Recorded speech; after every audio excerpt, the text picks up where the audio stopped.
Hey YouTube, Celestial OG. The illusion of separation. Does the universe acknowledge humans as separate, diverse cultures and nationalities, or a single human race, regardless of nationality or individual cultures? Where does the illusion of separation emanate from? In this video, I'll present the dichotomy for the principles of the first universal law of oneness versus Christianity's Tower of Babel doctrine, which introduced the separation of the human race after the deluge. I'll be reading from my notes to stay on message. The universal law of oneness is established on the principles that A, everything that exists emanates from one and the same source, and B, everything and everyone is connected with everything and everyone. The Tower of Babel doctrine from the book of Genesis states that the whole earth or mankind was of one language and of one speech. Here we can see that the original state of mankind was in alignment with the first universal law of oneness. From that state of oneness, it goes on to iterate that mankind agreed to build a city and a tower into the heavens. Ironically, the reason mankind came to this conclusion was to prevent the possibility of being moved out of alignment with the first universal law of oneness. It goes on to state, the Lord came down from heaven to see the city and the tower that mankind was building.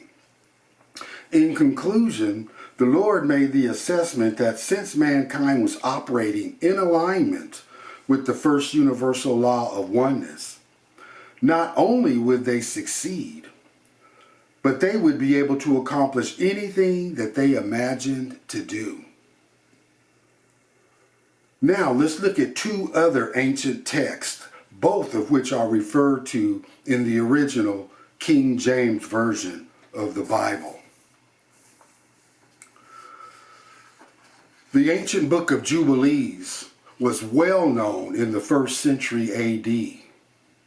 However, it was not until the discovery of the Dead Sea Scrolls in 1948 that the text reemerged. This ancient text states verbatim, "And the Lord our God said unto us, Behold, they are one people. And this they begin to do, and now nothing will be withholden from them.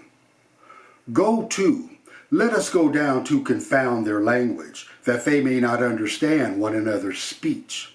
And they may be dispersed into cities and nations, and one purpose will no longer abide with them till the day of judgment." Again, from this text, we see that the original state of mankind was in alignment with the first universal law of oneness. In addition to this, the book of Jubilees account states, "Let us go down to confound their language." Who is this us? To answer that question, we'll go to the third ancient document. The ancient book of Jasher dates back 3,500 years and is as old as the biblical book of Genesis. This ancient text states verbatim, "And they built the tower and the city, and they did this thing daily until many days and many years were elapsed.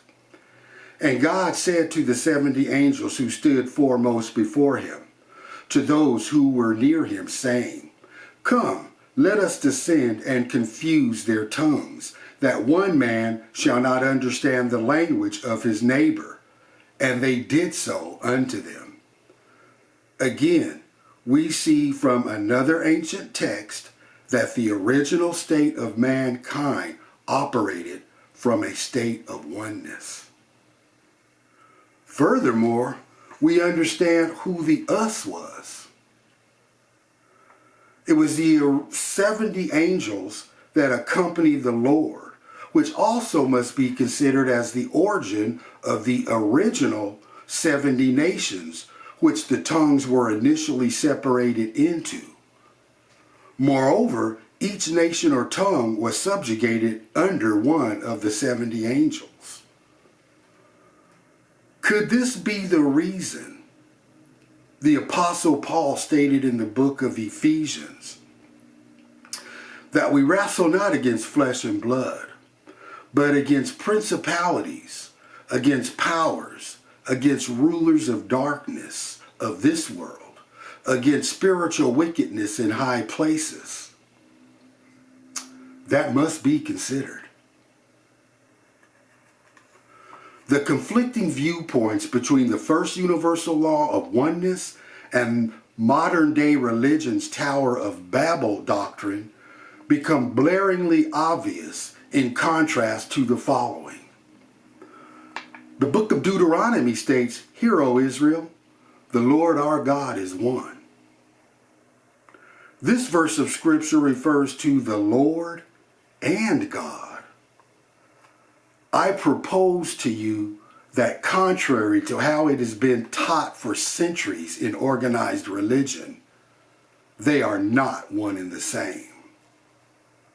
In this case, the Lord refers to the author of confusion, while God refers to the creative source of oneness. 1 Corinthians states, God is not the author of confusion, which begs the answer that if God is not the author of confusion, who is?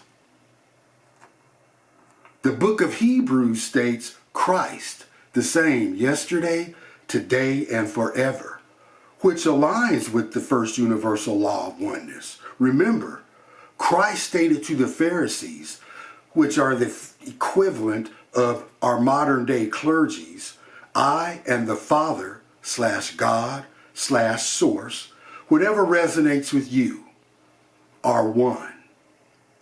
This clearly illustrates that Christ's consciousness operates in alignment with the first universal law of oneness, and perhaps is the ultimate example of everything that exists emanates from one and the same source.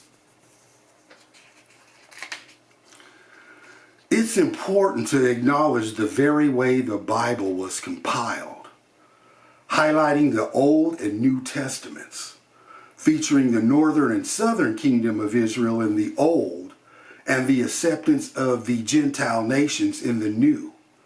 Here again, we see the pattern of the illusion of separation. The book of Galatians states that we are all one through Christ, which galvanizes the fact that Christ consciousness and the first universal law of oneness are divinely aligned. These are just a few examples intended to pique your curiosity. For centuries, societal behavior has accepted separation as mankind's normal state of existence. For the inner child, connect the dot seekers out there, this should challenge the conventional thinking that has been adopted as normal. Ultimately, we must ask ourselves, does the universe experience mankind as a collective or as billions of individuals who have been taught to believe that we are an island unto ourselves? Let me know what you think. And until next time, take care.